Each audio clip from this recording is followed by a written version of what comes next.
Well, last time we left off, you were with your friends helping solve a murder mystery that ended up being a flesh golem that had elements, DNA of the person. And you guys went to a local tavern, and you guys had some drinks, and then eventually Eru slinked off into the night of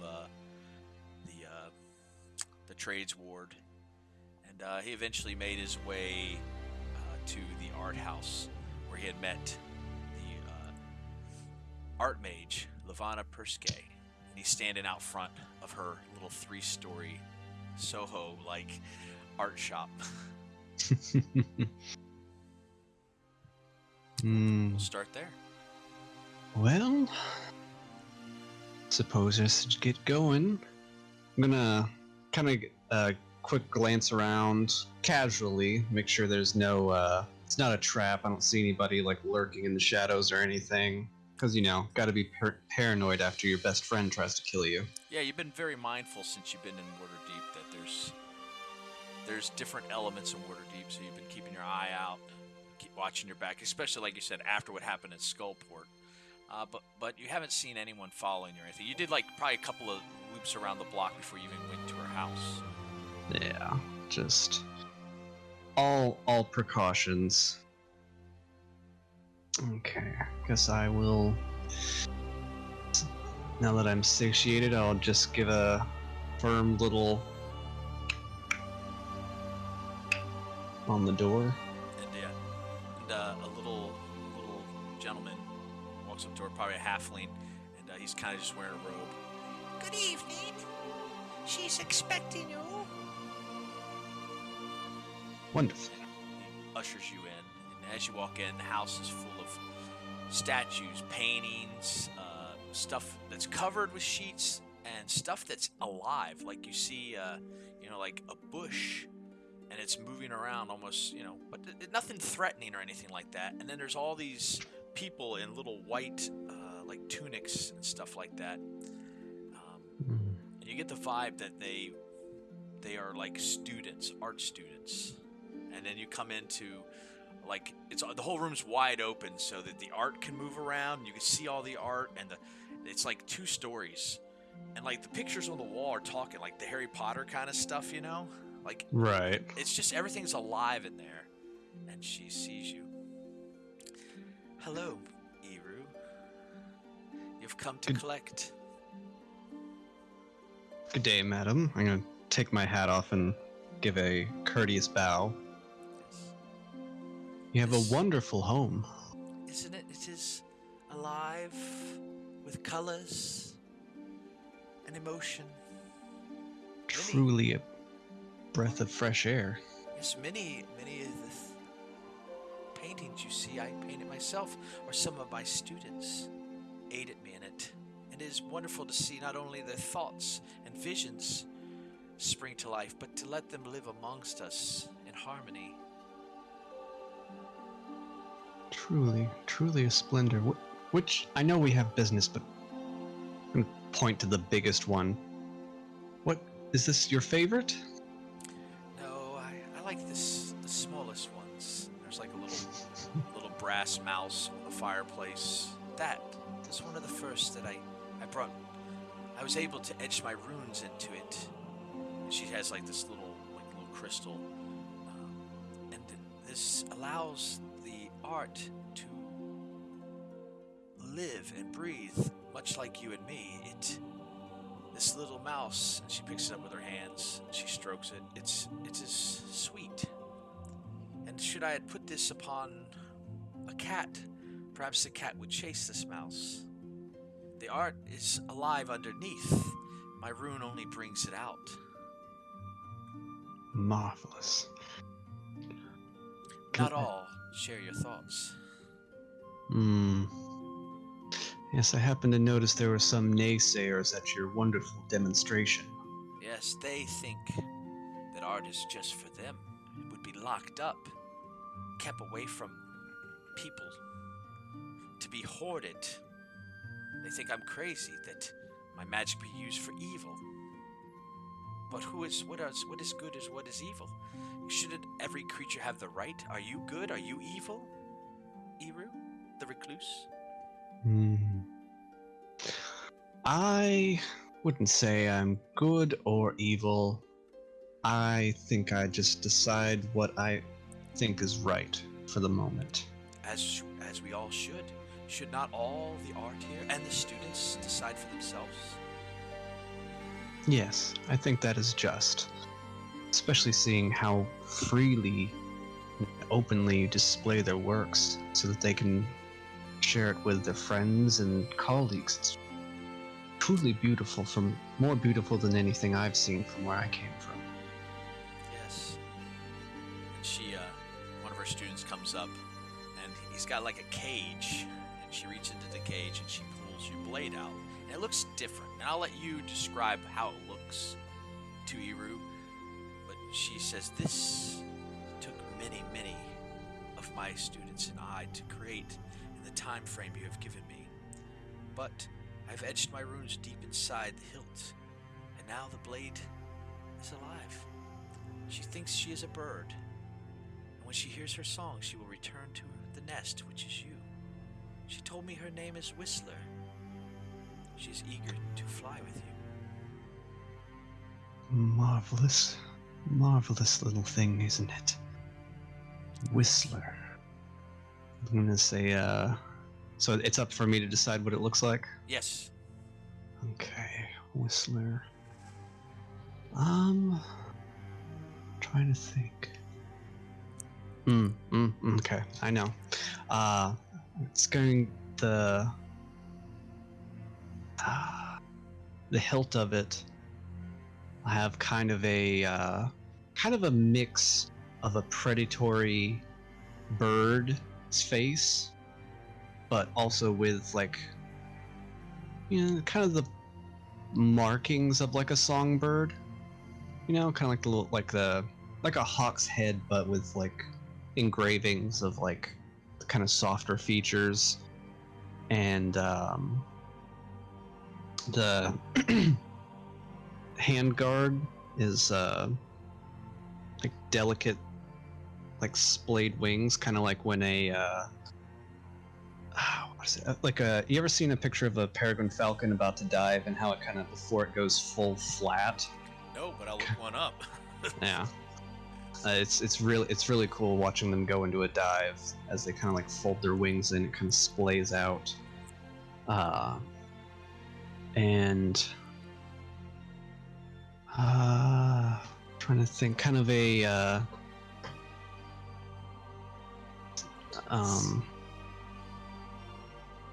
maybe like feather pattern. No. Better. Like kind of scroll work of like music, just like a little simple melody engraved along the blade. Ah, the whistle, yes. Yeah. It's like he's gonna look at it and whistle for it to come to him. Damn it. I'll wait for it. Try to...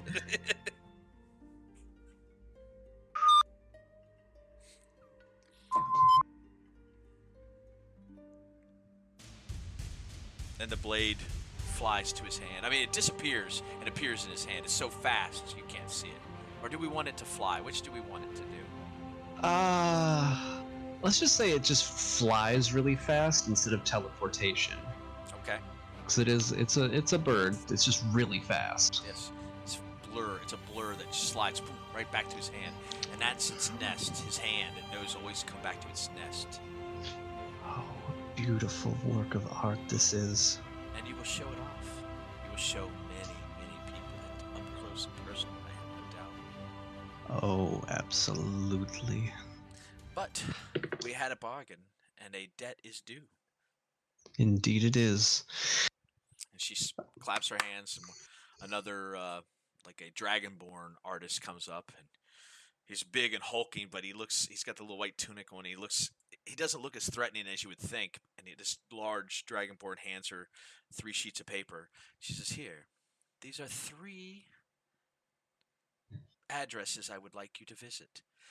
And then she has these 3 runes that are etched out you would take these runes and you will place it on a piece of art in this house, and you will let the art decide how best to deal with the target. Hmm. I I like that very much so. All right. So I got 3 sheets of paper And that I need to runes. play 3 runes to place on the art to decide how best to handle it. Yes. Excellent, excellent. Most agreeable terms indeed. Well, I shan't keep you waiting. I shall be off. And how would you like me to? Would you like me to contact you, or for discretion, would you rather hear of the news on your own? Oh, I think I will hear much of it in the morning. For that art's been locked up in many of those houses for a long time, wanting to get free. I think Well, this concludes our business. May you enjoy your adventures that you are going on. Hope you both find the freedom you both have been searching for. likewise to you. Good day, good lady. I shall don my hat and stride a little skip in his step, kind of a little like for being obviously an adult, like a little childlike glee and excitement in his step as he goes out. Yeah, you go outside, you bask in the moonlight. The streets are kind of quiet right now. Every once in a while you see somebody going by, but you start making your way to the North Ward. North Ward is tucked in the northeastern portion of the city. It's the home of nobility and their villas. There's money classes in these homes up here. It's far removed from the hustle and bustle of the lower classes of the docks and the south ward, and even somewhat to the trade ward. You're in the big city, and you go to the first address. It's a villa, a 2-story villa. You just out front it, and it's quiet. It's very quiet.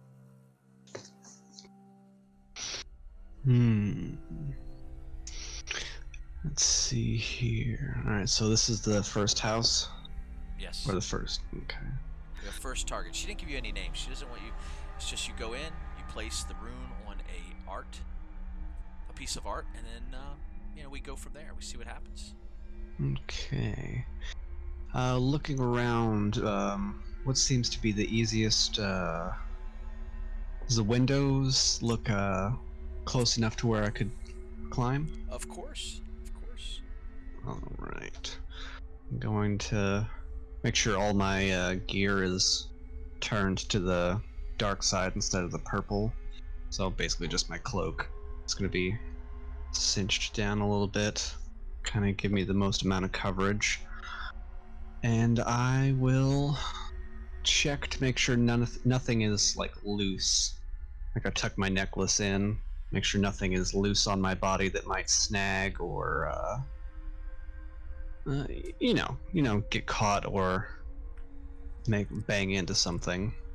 So I'm gonna put my sword inside my quiver, so that way I'm just prepared. Traveling light and quiet. Soft shoes. Light and quiet. Oh yes. So you want to get to you want to go to the second story? Yeah, I'm gonna All right. try and gracefully Give me a dex get check. up there. Yeah, give me a dex check. All right, let's see here. Dexterity. Let's see. Do I add my bonus for a dex check to it? Yeah, you could. Well, yeah, you would add your dex bonus. Yeah. Okay.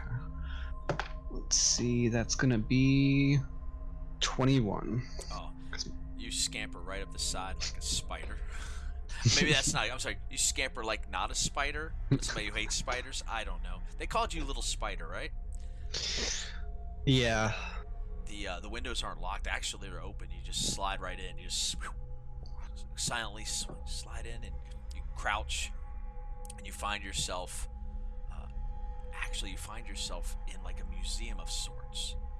And looking around, you see like weapons on the walls, and all these mounted animals, like just stuffed creatures, and you get the vibe There's a big painting of a gentleman in the center of the room above the fireplace, and he's got a big mustache and a little pointy beard. You're like, this is a hunter.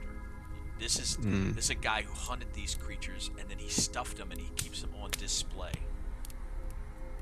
And right now the room's quiet, just the shadow of the fireplace lit, illuminating the room, and three mounted animals catch your attention. One is a gargantuan owlbear, ferocious looking with claws and beak. It's two-toned, white and brown. And then over in the corner is a giant moose who looks like he's got his head up like he's like he heard something, you know. And then next to the fireplace is this little dog that you think, because it has like a collar on it, was once a pet. Oh, that bastard. So we have an owlbear, a moose, and a pet dog. I'm going to not place anything yet. I'm going to quietly walk up to them. And look to make sure there's no traps set up on them. There's a lot of pride in this house. That's why the windows were unlocked. That's why everything's on display. This is a guy who thinks he's tough. He's a manly man, you know. He's a hunter. He hunted these animals. Now, of those three, the most dangerous and deadly, you would know just from your time in the Fey Rune, is an owlbear. I mean, they're vicious, dangerous creatures. Moose can be dangerous on occasion, you know. When threatened, they will maul or trample. And then the dog, you could tell by looking at it, is not a threat. Maybe it was a hunting dog at one time. But if he's showing it off as a trophy, I'm gonna assume that he killed it. So you can assume whatever you want, Eru. This is your adventure. I'm gonna while he's thinking of it, he's gonna like gently stroke the owlbear, like the side of its face. It's got the head of an owl and the wings of an owl almost, but on the hands of a bear. It's a huge, fearsome creature. Clearly, the owlbear would be the crown jewel of his art, of his art house. The moose, it's no slouch. I mean, it's a real moose. It's no, moose are fucking giant. Yeah, and the pet dog's cute as can be. I was gonna kind of pet the side of the owlbear's face, a little sadly. Yeah, because majestic creatures, dangerous. Exactly. Eru has never seen anything as up close. Like most of the time, if he had seen creatures in the wild, they want to kill him. But here it is, this beautiful, like you said, majestic creature. And I shouldn't interrupt it. Please tell me what Eru's thinking. Eru's admiring. He can just from the sense of it's he's never seen one before, seen pictures maybe, but and he has some rudimentary knowledge of it, as he's been around a while, but he just feels kind of sad to know that it was it wasn't you had to kill it because you were defending yourself. It was this man went out and purposely looked for this to kill, and then instead of allowing it to go back to nature, as is the cycle of things, he put it up on a wall and most likely just wasted everything else about it. And that bothers him. And then I'll move over to the moose. The moose seems really strange. I feel like a moose is more rare, more fantastical in D&D than an owlbear. It's obviously owlbear, Fey, duh. Yeah. Moose, you're telling me there's a deer that's 10 feet tall? That's wild. And its horn range, I mean, its horns are gargantuan, but the look of it, it's almost like a surprised look on its face, maybe he just killed it when it wasn't expecting it. know? Yeah. Like he was out taking a piss, and it happened to come along, and he got a sorry lucky shot on it. Yeah, it's not like it even had a fighting chance. Like the owlbear could defend itself. The moose was just doing his own thing, and now he's stuffed in this guy's man cave. Yeah. And then I'm gonna go over to the dog. It's a cute I'm gonna dog. look at the cute dog. Gonna ruffle its, you know how you pet a dog's head between its ears and just like, poor little. What are you doing up here, little one? Of the three of you, all of this hurts my heart. But you, I feel like something far crueler was done to you to end up here. He's gonna take a minute to decide, but I feel like the one that needs the most justice is gonna be the cute dog, because this doesn't seem like where he belongs. He's gonna pull out the one of the runes and place it by like going to like pet the dog's head, like on the top of its head, and then go for like a pet. Places it on him by petting the top of his head. Yeah, and you kind of feel the magic transfer as he's touching it. And the dog kind of, you know how dogs like to shake, like it's like it got wet or like it was just getting up, and then he does the yoga pose and stretches, and he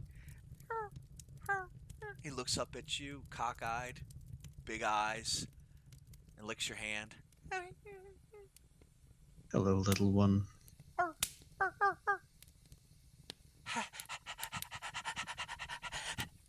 And he's to you, Iru kind of sees like a smile on the dog, a happiness in it. I'm sorry that this happened to you. Is there anything I can do for you? And he barks a little bit. Shh. Don't want them to catch on to us. We're gonna play a little game. You like games, don't you? He barks Yes, you're again. good. You're a good boy. I knew you'd enjoy a game. Let's see here. You hear a creaking of a door as if somebody's coming in the room. Hmm. What do you do?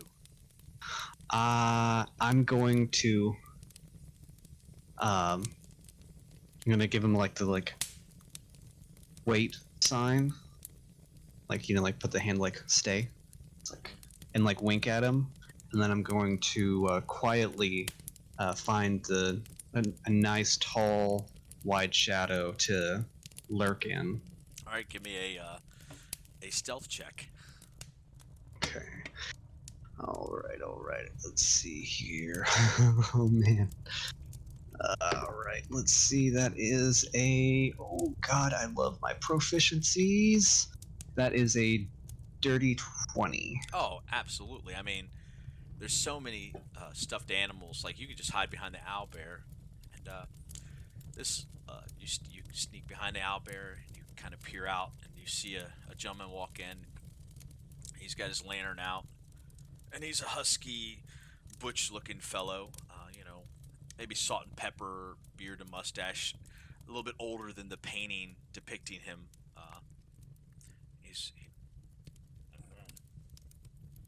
Who goes there? And he shines his lantern on the dog, and the dog's like, "Burp, burp, burp." Artisan, and you can see the old man's his eyes start to water, and he obviously loved this dog. How can this be? You I must be dreaming. I had to put you down. I loved you, but I had to put you down because you weren't good at hunting anymore. And the dog kind of looks at him. You kind of, for the first time, you see teeth appear, you know. No, old boy. Honest, and you just weren't good for the hunt anymore. And you start to gather that, you know, the dog wasn't performing the way he wanted anymore. Mm-hmm. And, you know, for whatever reason, he decided to put the dog down and probably replace it with another, maybe a bigger dog. Maybe this was the first dog he ever had when he started hunting. And it means a lot to him. But he didn't. He meant a lot to him, but he didn't serve the role he wanted, and so he was discarded. Yeah. Mm. And Arneson looks at him, and Arneson looks back at you, and you know, you see a beautifulness and a caring and a thankfulness in his eyes. And he bolts for the window, and he hops out the window, and the old man turns, Arneson, come back, I'm sorry, I'm sorry. And the old man just kind of crumbles to his knees. I did love you. I'm sorry. I didn't know. And the old man's just brokenhearted. He's broken down by the sight of his childhood or his younger dog that he loved, that he turned on him too long ago, and should have just taken care of him, let him, you know, run around and just be a dog. But he got all into the hunting game, and now his heart's broken. Hmm. And in a way, Iru knows he's completed his task. Let's see. I'm going to creep up. I want to creep up. Like, the way he's positioned, can I get behind him? Absolutely. I want to creep up behind him and place Whistler against his throat. Okay, I didn't see this coming. All right, welcome to D&D. You have Whistler to his throat. He didn't see you coming because he's emotionally distraught by seeing the creature he loved and he thought was gone. And then this creature decided, wanted second chance. It doesn't want anything to do with him, and it left. Mm-hmm. All right. I've successfully got him there. By George. I don't know what Steady rich people old- say. Steady old boy. Don't do anything funny. I don't mean to harm you if you don't make me. This was... A mutual friend wanted you to see something beautiful that you had previously scoffed at. The lovely dog you had there. I had 3 wonderful choices to pick from of how to show you the gift of putting life into something. And I wanted you to see what obviously was a wrong. More wrong than the 2 over there. I don't need to hurt you because I think you realize yourself that putting down that loving dog just because it couldn't hunt anymore was the wrong and shameful thing to do. And I think that's lesson enough.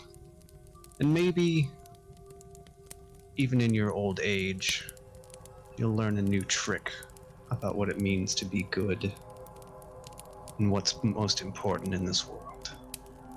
So now stay where you are, and I will be going. Good evening. And I'm gonna leap out the window. Yeah, he's a sad sack, but he's kind of shaken. And I think he got your message. Do I land successfully?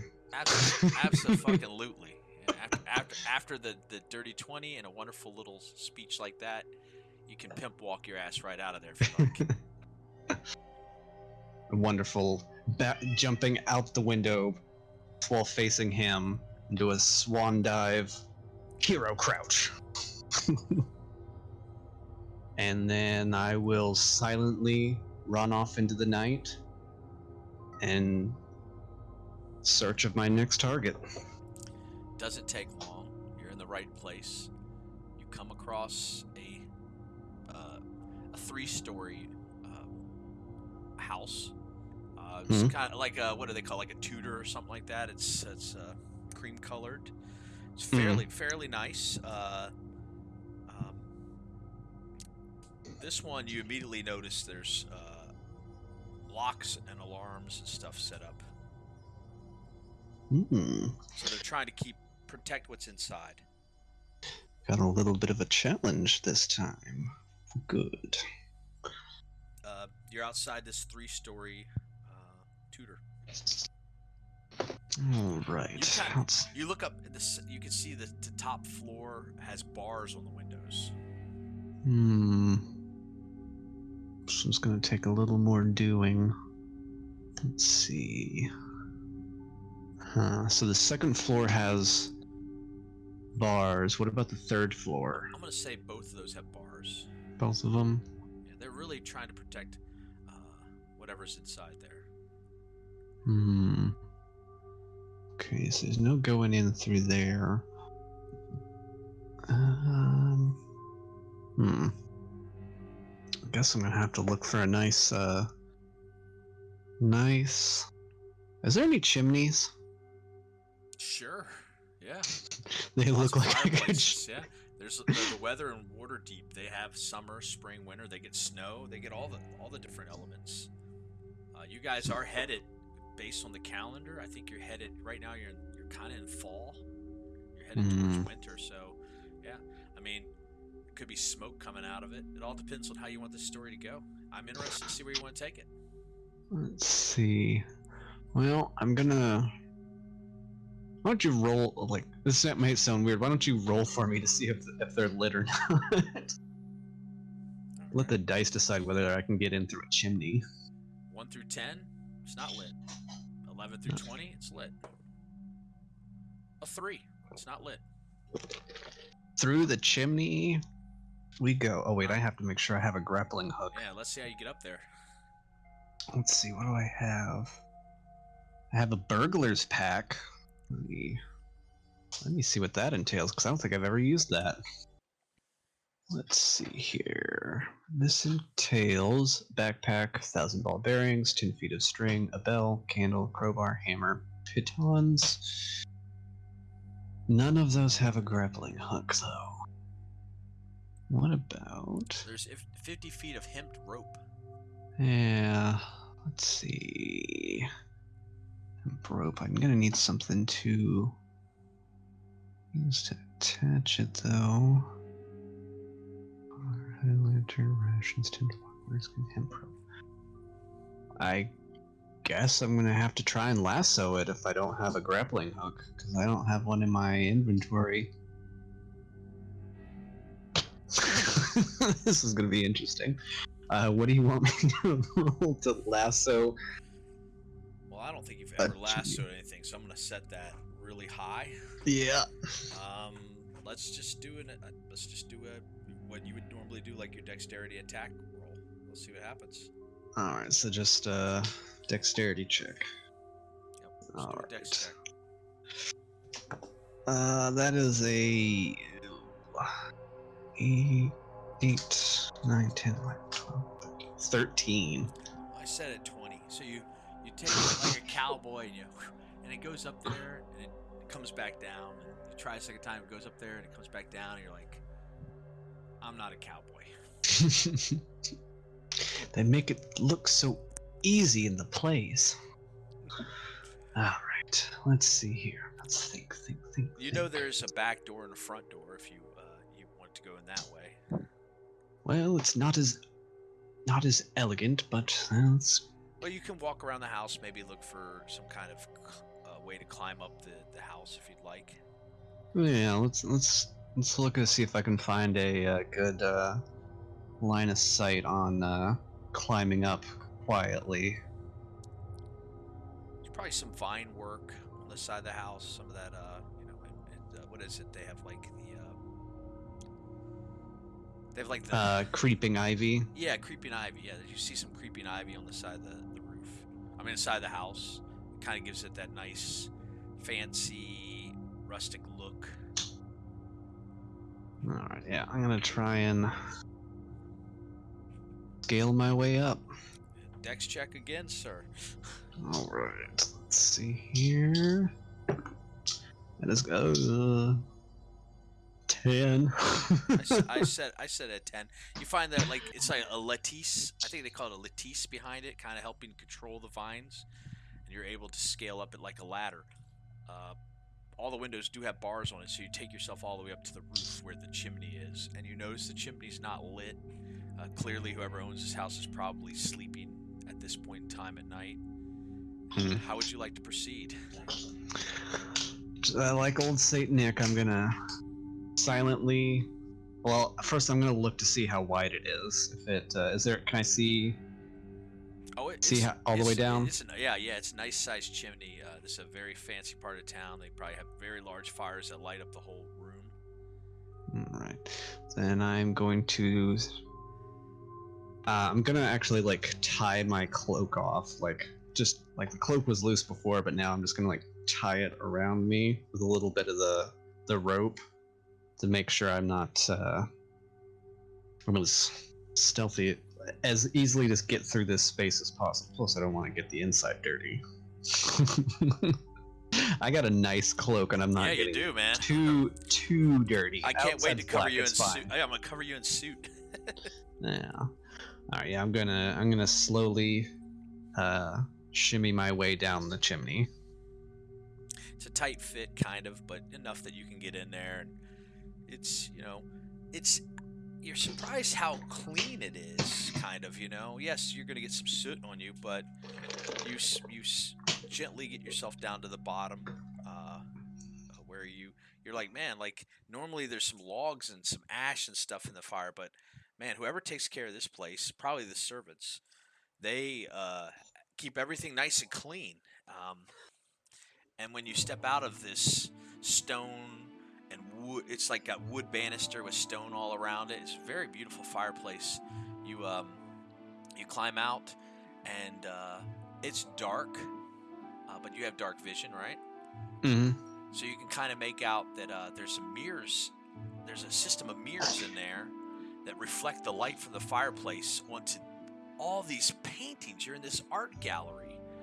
There's just paintings all over the place. Beautiful, beautiful watercolors, paints, drawings, chalk. It's just gorgeous. It's breathtaking, all this art. All in this, it's a modest-sized room, but the fireplace can illuminate it when lit. But there's no dust, it's clean, there's no clutter, it is immaculately taken care of. Fenrir could take a lesson from this person. I must say, though, I can appreciate... This is him thinking. Can appreciate how tidy it is.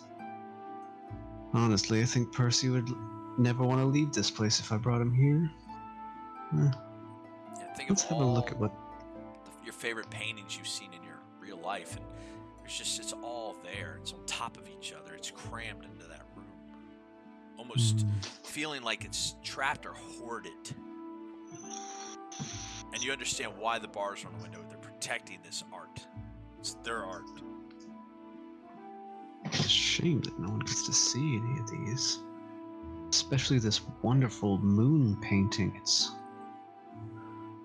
truly captivating.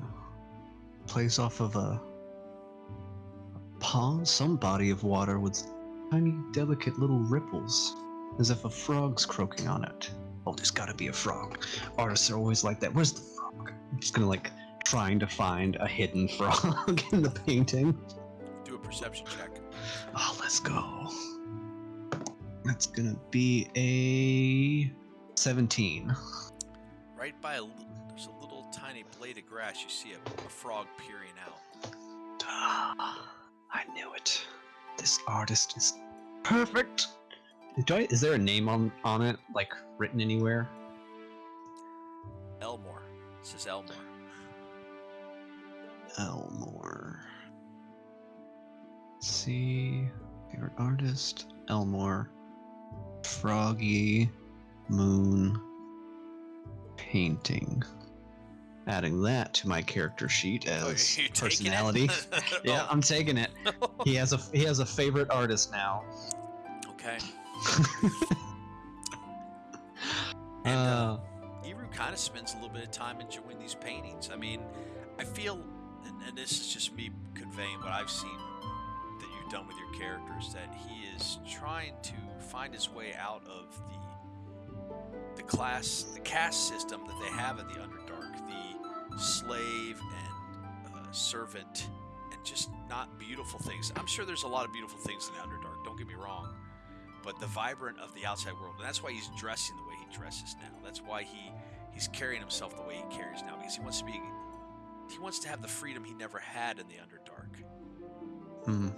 He sees some of that beauty in these paintings. I see what my artist friend meant. It's locked up tight so no one else can enjoy these.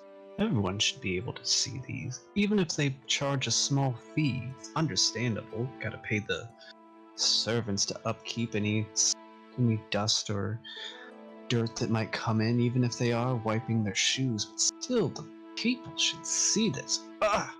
Especially the frog. I wonder how many people would find it. Ah! Think though, job to do. Gonna make my way further in. As he wanders about, he comes across this very, even for him, it's almost fearsome painting of a red demon, a hellish creature, just from one of the 9 hells. Just the eyes peer into him. This monstrosity, this demon. It gives him shivers. Truly a horrid creature. Marvelously captivated, but I feel like they must have either had a fever dream or nearly died to witness it. Yes, it's Bald Mountain shit. And then, kind of another one of the standout paintings that's set by the mirrors to illuminate it is a beautiful woman, and she's naked. She's kind of fine from behind. You just see her posterior, her buttocks. But she's kind of got she's got like a gloss smear. She's trying to cover herself up. She's looking over her shoulder with flowers and stuff around her. He was gonna kind of blush a bit and be like, everything's good, but there's children. Well, there's no, it's just me. It's okay. It's a painting. And then the third painting's more centered close to the fireplace, as if it's like a centerpiece. And it's just, he's not stern or anything. He's just an old man, just a very simple old man. And you kind of get the idea, because there's like wheat fields and stuff behind him, that he was a farmer of sorts.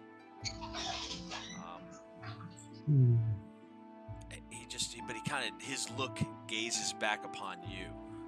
Those are your 3 paintings to choose from: the demon, the woman, and the old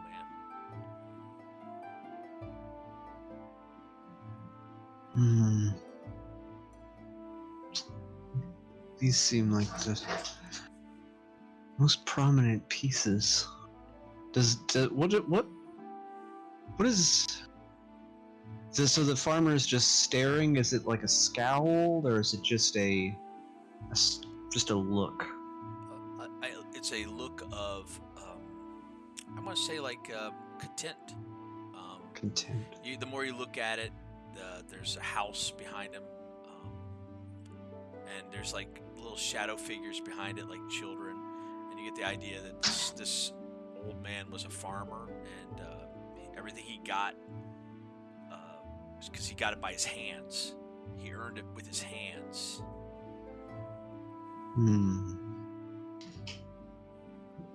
Never thought I would envy a painting. He truly looks happy, in a quiet sort of way. Now, as much as I would like to let him out, I think he belongs where he should be. I'm gonna look back at that demon and think, oh, I'm really only left with 2 options. I don't want to tangle with that thing. It might be terribly inappropriate, but I think it shall be the lady. Is going to walk up to the woman who's gonna bow his head so he's not able to look at her, and then towards the edge of it just has to be on the painting, right? It doesn't have it to kind be of on her. it absorbs it in a way. Okay. Then on the lower half, so not to seem like he's trying to grab her, because even though he knows it's a painting, she's about to become sentient, and he doesn't want to offend a lady who's pretty much naked, minus some, little bit of sheer cloth, and then just kind of back up a step and sort of in a reverent, respectful way, kneel on one knee as she comes to life. And so it's crazy. Iru steps back and he takes the knee, and there's kind of light appears, and she's able to separate herself slowly. She steps out of the painting, and she's a bit bewildered, and she covers her breast and her body as much as she can. As Iru keeps his head down, what does he do? It's he's staring at the floor. Good lady, I'm sorry to awaken you, as it were, in such a state of undress. Look, I still have that extra pair of clothes from when I got my fancy one made. They've been laundered. I wouldn't have soiled clothes. I'm gonna reach into my bag and pull them out for her. It's I know they're not fitting a lady, but I have these if you'd like to clothe yourself so you don't feel as exposed. And she takes it. Thank you, gentle sir. I've been nude for so long. I know not the warmth of clothing or the eyes upon my fair skin. And she places the shirt over her. Stand up. Good night. I'm gonna take off my hat and stand with it pressed against my chest. She's up. I thank you for the breeches, but they will not work. But the shirt's long enough that it covers up her body. She looks around the room, and is this what it feels like to be alive? As far as I'm aware of, yes. Do you feel the breath in your chest? I've always felt cold, and I felt the eyes upon me of the proprietor of this establishment, staring at me, leering. I had to watch him watch me, oogle me. I do apologize you had to endure such a fate for so long, but I can assure you that is no longer what you will have to endure. You are free to go as about how you wish. If you need, this is a bit of a rough world. I have weapons if you want that. I could offer you gold, but it felt wrong to leave you trapped here, knowing that I could help you. He's gonna look over his shoulders between you and me, that demon scared me far too much.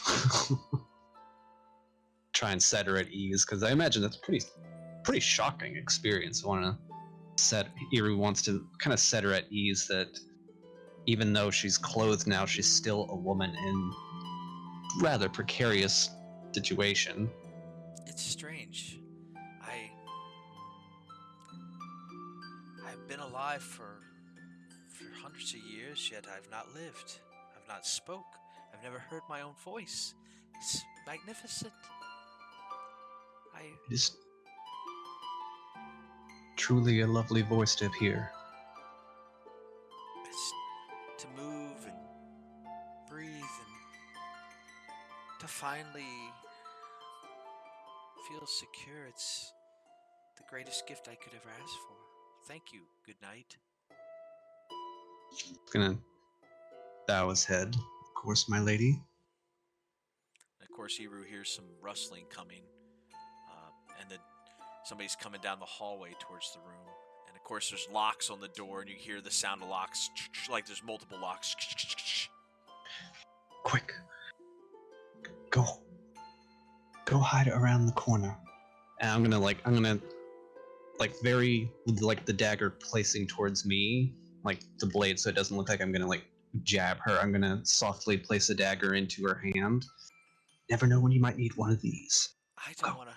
I've been stared at and gawked out for so long. I don't want to hide. Let him see me for who I really am. That She is takes what you the wish, my dagger. lady. So Eru's gonna slide out and hide. It's like, do you want me to stay with you? I think this is my fight. I thank you. Good night. I will be just over there. If you need me, you merely have to call. And then he'll duck out to where he can get out to help her, but obscured from whoever's coming. And yeah, finally the door cracks open and you see like a candle, one of those, like the what is it? Like, it's candles on like this metal like plate with a handle with a little finger hole. Yeah, a little candlestick. Yeah. Yeah. Yeah, the candlestick, and this little old gentleman, very wirely little old man, comes in with like spectacles on. Who's there? Who's there? And finally he gets to the point where the light gleams around her porcelain skin, her blonde hair, this vision of like a goddess that he stared at every day for years, ever since his father left him all the money from his farming and all the empire his father built that he left to him. He used it to buy these paintings, but the prize was the woman in the painting, the woman in flowers, we'll call her. He looks at her. He goes, "What? How can this be? Oh my! You've come to me finally. My wishes have come true. Oh." And he's kind of shaking. And he walks up to her.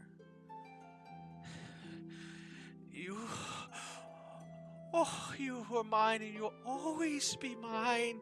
And he goes to hug her. And then you hear the gasp of air as she stabs him. I am not your possession. I am not meant to be owned. I have free choice. And he steps back, the dagger in his chest. Oh, drops the candle on the floor and it rolls, and the light flickers.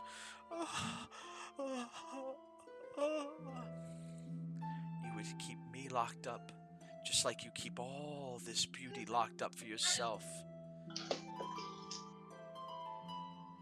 You are no more than a warden, and I your prisoner. But I breathe and I dance now, and I will live my life in spite of you. And he looks at her as he gasps his last breath and blood pours on the floor. And the light of the candle goes out and he's dead.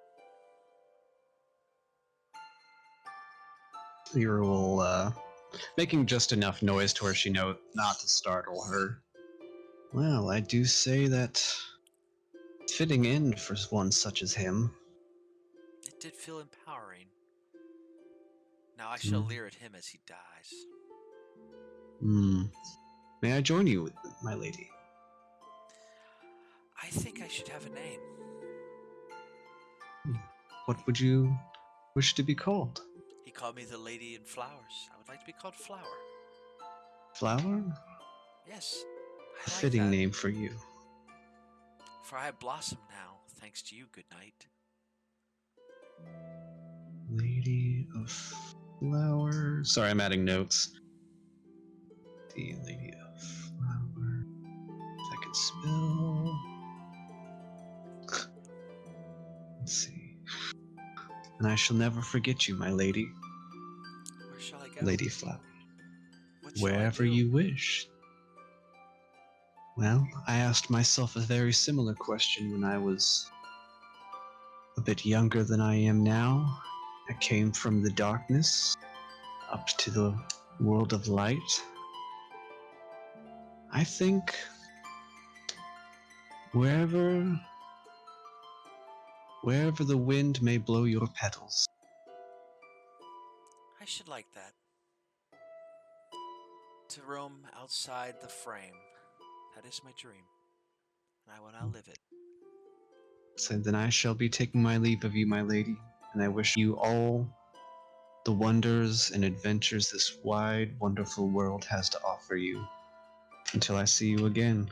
Gonna do a big courtier bow, don his hat, and then I think he's just gonna scamper back up the chimney.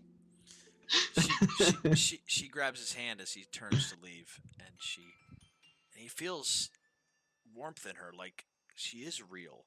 She is alive. Yet, her flesh doesn't look human. It's like it's an oil painting. It's almost like it's like moving underneath the skin, And she gently kisses him on the cheek. Thank you, good night. I shall enjoy exploring this world, but I will remember you as I do it. I'll do it for both of us. Thank you, my lady. He's gonna, like, even between the soot and his silverish or his purplish skin, you're gonna see that he blushes and kind of looks down, a little embarrassed, like a young boy would. Safe journeys, my lady, and then I'll never forget you. And then he scampers up the chimney. And he scampers up the chimney like a spider. Like a spider. Like a spider. Yep. Leave. And he's covered in soot, as much soot as they couldn't clean, and he's on the rooftop thinking about it, like, oh, he just sent an oil painting out into the world. A work of art will walk the earth. And the world will be better for it. Before I forget about that, I have to make sure I get a copy of that. Of the Froggy Moon painting. I'll have to ask Percy about that. Let me see. See if he can help me find that. He's gonna take a deep breath. He's gonna look back. Kind of very wistful look on his face. That Iru's never had an interest in sex. Like, I'll just tell you, he is asexual. It doesn't really interest him, and so it's not really been a part of his life. That's why he's also kind of bashful about it. But I think after the recent hurt that he's experienced, kind of a new feeling kind of wells in his chest. A bond he never experienced, kind of like, like a knight that's pledged service to a lady, and it kind of gives him a feeling of purpose. Like, not like he has to go out and do anything, but just like something he didn't know he would ever experience. Loyalty, that's the word. Genuine loyalty, not loyalty from like obligation or work. You know what I mean? Yeah, no, it's great. Yeah. I think you're right. He's experienced so much. It's funny because this was the last 24 hours. He's solved a murder. He's fought creatures from another dimension. One of his old friends has betrayed him. The world of D&D is 24/7, buddy. But I also think he is trying to find his purpose. And so far tonight, he came across, in a way, he's teaching these men lessons, but he's also learning a lesson himself. The pet dog, the gentle creature, the friend betrayed. the woman who has been trapped finally freed. Ah, truly a wondrous night. It's gonna get kind of a wicked grin. Like even though he's a good lad, he's still Eru the Recluse. Let's see what wonders await me at my last mark of the night. And he's gonna carefully climb down and make his way to the third place. All right. Do you need a break or anything? Are you good? Yep, I'm good. All right. So it's more of a secluded area of the North Ward. This is where the houses are separated more. There's more money, even more money than what he's seen. And he comes across what we could characterize as a bit of a manor or a mansion. It's very large, and it's gated out front. He finds this is the first house he came up to that he's got this barrier between him and the house. How would you like to proceed? See, is there does it look like there's any guard posted? Yeah, there's one guard at the front entrance, but the rest of the fence is like stone walls, probably about 10 feet tall. 10 feet tall. Yeah, there's a probably a guard, personal guard stationed at the front door. He's got a one of those headlamps with the top on it, so he can kind of point it and stuff like that. But he seems Eru looks at him. He sees this guy's bored. He's probably just a hired hand. He's probably thinking about adventures he wants to run for his friends on his off days. Let's see here. He's gonna make. Eru's gonna make his way a little bit further down the barrier, away from well out of earshot of the guard, and so is it smooth stone? Yeah, it's very, very smooth. Is it cobbling, like smooth but cobbled? Definitely cobbled. Looks good. Okay. I think I could place a couple daggers between the grooves to make footholds. You could certainly try. Let's go for that first. I always see if we can imagine do that Eru's stealthily. probably like 5'9", 5'10". He's not short. Might even be 6 feet tall. I never think about the height of my characters using the app because it's not a slot. Well, the fence is only 10 feet tall, and there's 10 feet tall. I think he can easily maybe use the daggers to climb up it if he wanted to.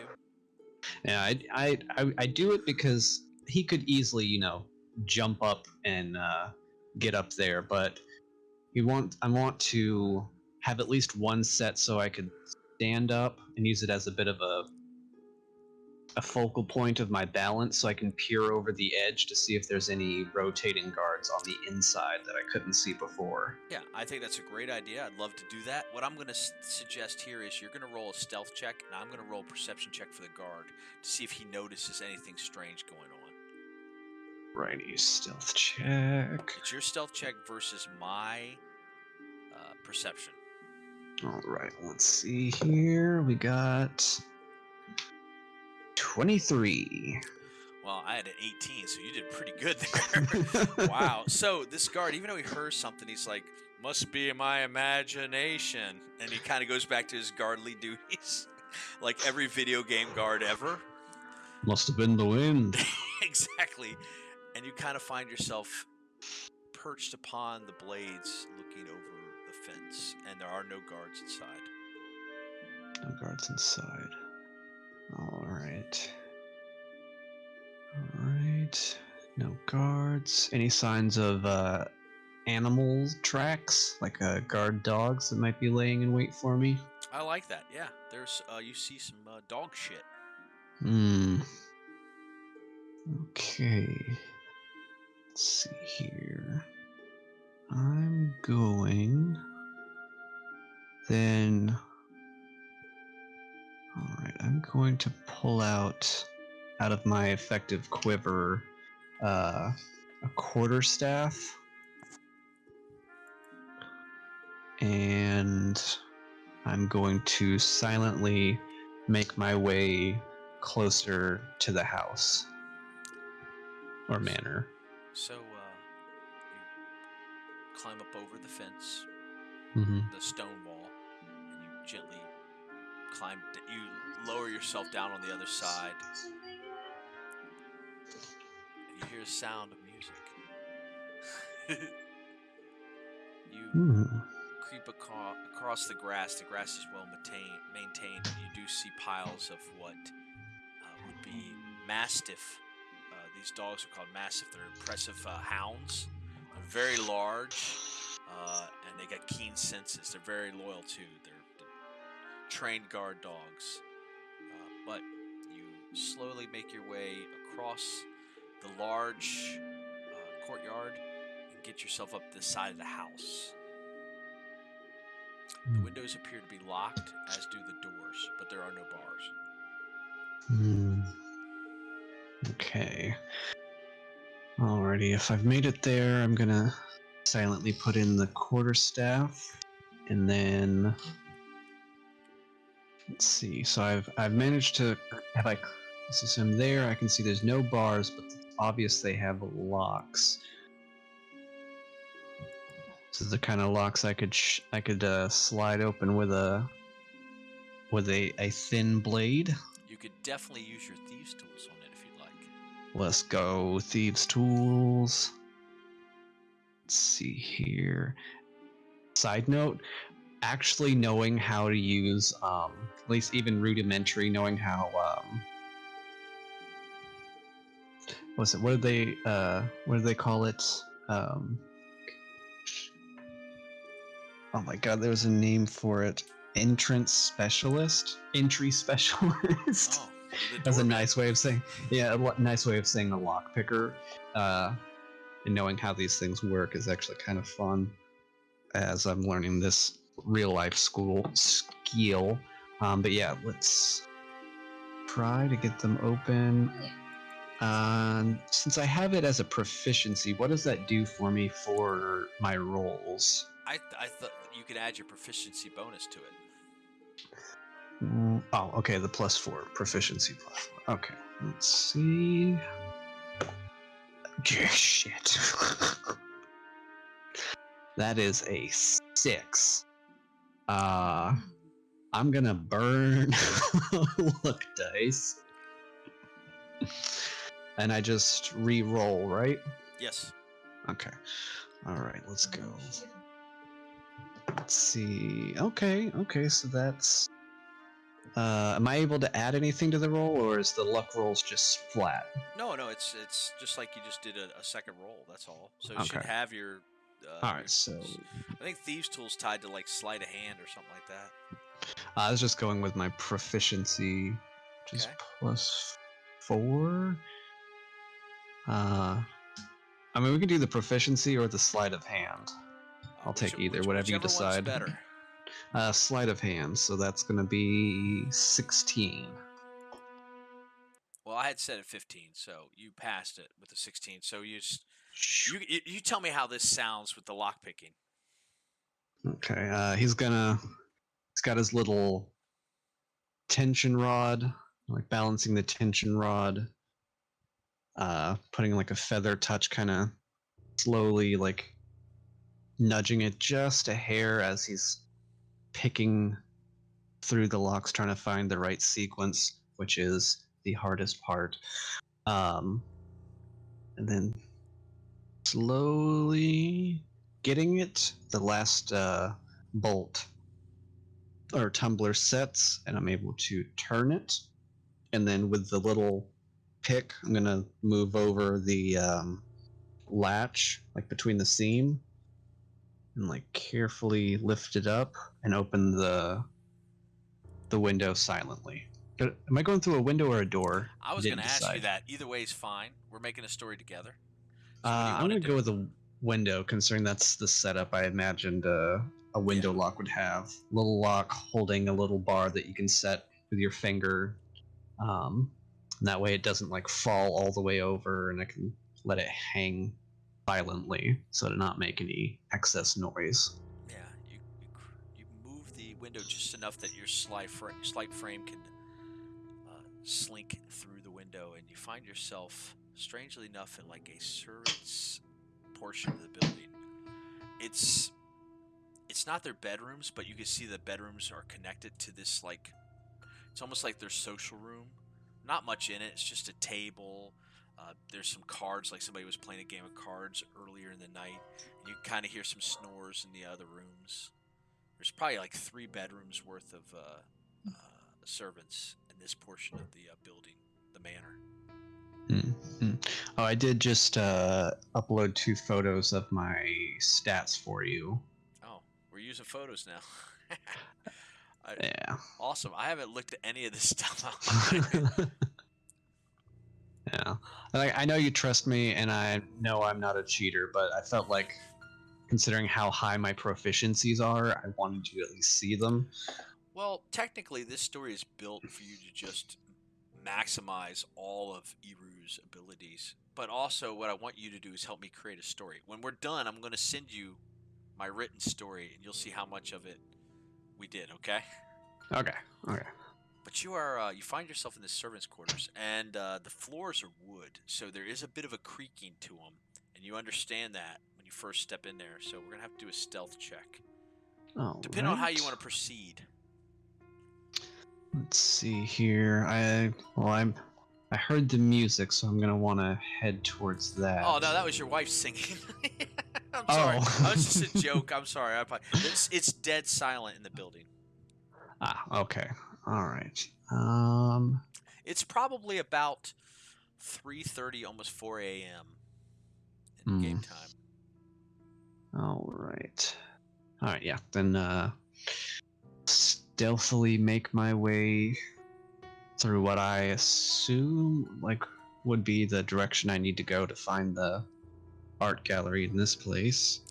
So stealth roll. Oh jeez, that went out of the bottom. You can kind of tell by just the scuffling on the floor, the direction that the help usually goes. It funnels into the center of the building. There's a door. It's gonna be a dirty 20. All right, man. You are quiet. I mean, you walk past these bedrooms, and they don't have doors on them because these servants don't deserve doors. That's fucked. You see these people just sleeping there on very minuscule cots, just normal, everyday people doing the best they can. And you think back to when you were a slave and how there was this time that you guys would just fight over just having a sheet, a bedroll, to cover yourself up and keep warm.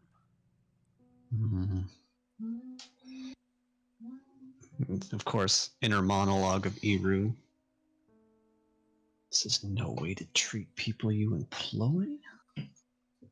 Granted, I knew the surface world was different and not perfect, but a fine place like this, and they don't have doors for privacy and such small quarters, it doesn't seem right.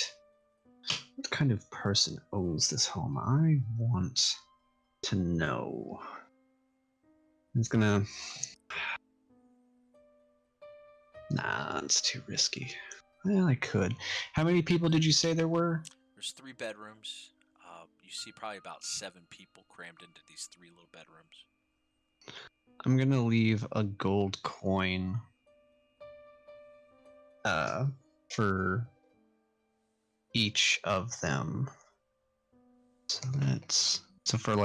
I'll place them quietly on just on the inside, so someone walking by won't notice them, but it'll be obvious from the people inside. I'll leave a gold coin for one for each of them. Does that put me -7? So that'll be 49. Unknown to Iru, the night before, they all cooked some food that was too hard because they get whatever's left over, these potatoes, they overcooked them, and they all lost their teeth that night. And when they wake up in the morning, they found, in place of their tooth, a gold coin. And thus, Iru created the Tooth Fairy in the universe of Faerun. unbeknownst to him.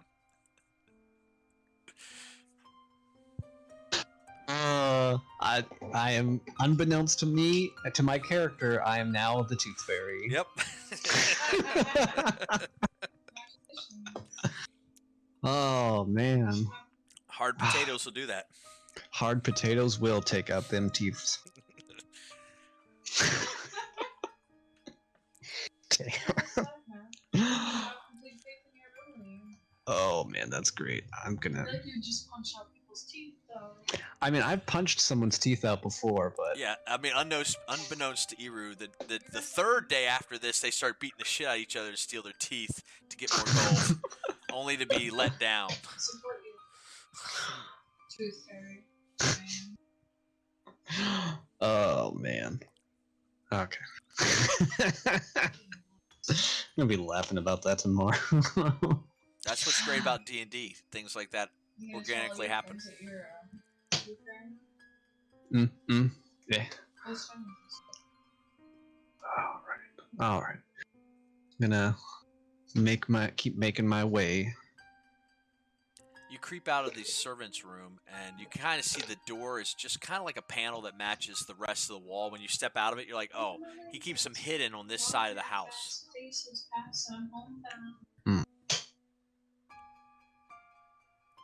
Okay, so I'll And of course, Let's you see. find yourself in like a grand dining hall with 2 tables and a staircase that leads upstairs. And of course, the other side is there's pillars leading into the entry lobby of the mansion. So I would say to the south is the entry lobby. To the north would be the stairs that lead up. Well, the nobility sure do love stairs for some reason. I imagine what I need is up there. It's still dead silent. Yeah, it's like I said, it's everybody's asleep. All right. I'm gonna make my way quietly up the stairs, taking at least 2 at a time to avoid any squeaky boards, but not too big of a gate to where I have to put too much weight down. The thing is, Ebru notices that everything here is better built, sturdier marble floors and whatnot. Everything's much. You can see that they didn't spend any money on the servants. They spent all the money on the main house. There's rugs, tapestries, all the accoutrements you could ask for. Little lit candles set up. Just as below, so above. These humans, they scoff at my people, acting as though they're better than us, how backwards and primitive our ways are, but they have the same thing here. They're not any better than my poor people. They do the same thing, but they're just more arrogant.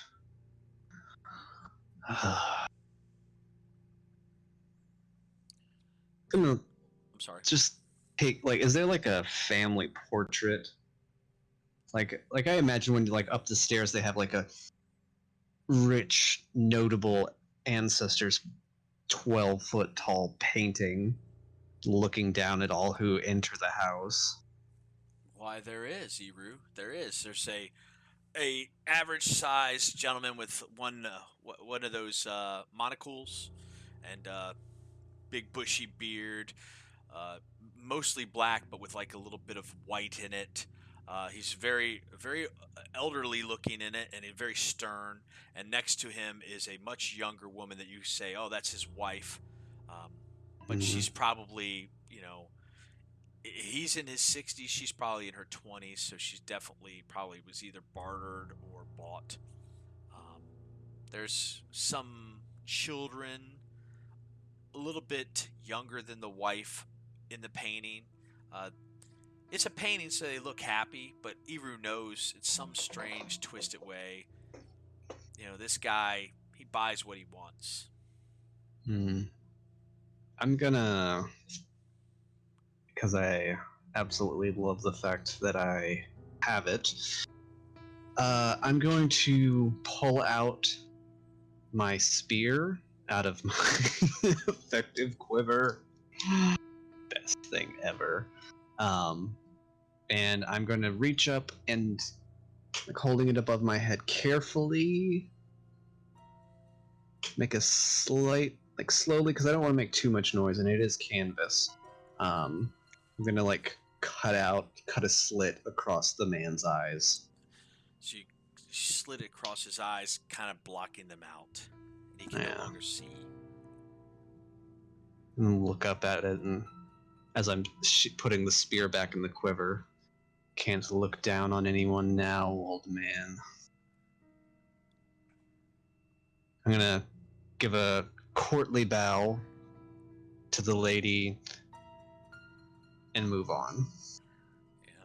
You find yourself in the second story, and you end up seeing these bedrooms. And while they do have these bedrooms do have doors, the doors are open, and you see these luxurious beds made, and little water, like, little pots next to it, and bowls of water, and flowers, and just these wonderful rooms that are not being used. Such a waste. Why do they need all this space if they're not doing anything? Yeah. Wait a minute. They've got all this unused space, and they make the servants live in there. Those cramped... Oh, I'm going to make this one pay. I think I'll enjoy it the most. You pass almost like a game room of sorts. It's got tables and barrels of ale and things that Finrir would love. Like a dartboard of sorts for axe throwing and all that stuff. Is there any darts out? Sure. Alright. Is there any axes? No.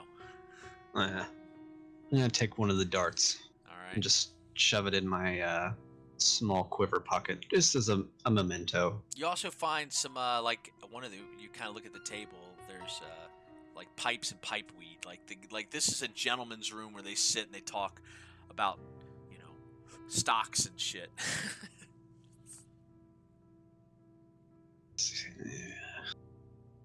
The opulence that these people just flaunt and waste. Is there anything of value in the room? I'm sure there is, if that's what Ebru's looking for. Yeah. It was nothing crazy. Just something, just a little something something I think they don't deserve. No. He goes to do that, but then he thinks better of it. If I take anything out of here, they're just gonna blame the servants. As much as I love putting my little fingers on valuables, I think slicing the painting's eyes should be enough. I don't want them to get in trouble for theft. Take their hands off that. Well, I think that'll be enough. And is there He's gonna shake his head, looking around, and just he wants to do it his way, but he knows he's here on a mission, and he understands the poetic justice that needs to happen, and keeps making his way in. Yeah, now he passes a medium-sized library. There's lots of books and stuff that Percy would love to read and delve into, but Eru doesn't know exactly what books Percy would like, nor does he have the time to look through them. Maybe someday I can bring my friends here. Maybe you can...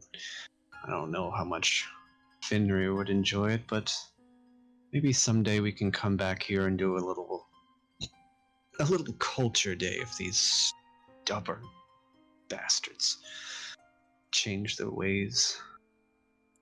Well, The old man won't have much say in it anymore, will he? So maybe whoever inherits will have better sense. Maybe whoever owns this place, whether they're alive or dead, something better will come from all the waste and greed that takes place here. Sees at the end of the library, the moonlight is shining through like the roof, and he kind of gets that there's like a it's like there's a glass roof at the end of that hallway. So he goes to the end of the library, and there's some stairs that lead down into, it's not outdoors, but it's an indoor like garden of sorts. There's a lot of greenery there, shrubbery, but A shrubbery? it's full of statues. The art in this house is all statues. This is interesting. I don't know what. I think I've ever seen statues before. Like he knows what they are. He's seen some, but nothing like, I'm guessing nothing like this. It reminds him of when they came out of the portal into the city of the dead. All these marble gravestones and symbols and stuff like that, and architecture that he saw there. It was like the first time he really got a grasp of like a graveyard. To him, it almost looks like another graveyard. Beautiful and kind of macabre in a poetic kind of way. I'm gonna move closer to inspect the marble statues. Well, the first marble statue he comes across is a fiendful looking creature. It's on four legs, and Eru recognizes it from stories he heard as a hellhound, a beast from the abyss. Quite a terrifying creature this one is. Iru's gonna, kind of like with the owlbear, gonna kind of reverently stroke the side of its face, not on the top of its head like the dog, but kind of right next to its muzzle a bit. An appreciation for the detail and the fierceness. Oh, the that craftsmanship is amazing, yeah. yes. They didn't spare any expense in the creation of these statues. He means to mock a creature of great power.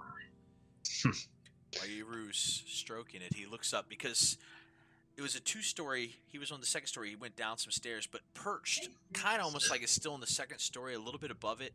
He sees this gargoyle with wings spread, leering down at him, perched upon a marble base. He sees a gargoyle. Horns, lower tusk fangs, pointy ears. He's gonna probably start a little bit at that, and kind of reminding him of, Black Mantle. There. A black mantle, yes. Yeah. Kind of start expecting it to spring on him, realizing it's another sculpture. Good word. It's beautiful yet grotesque at the same time. I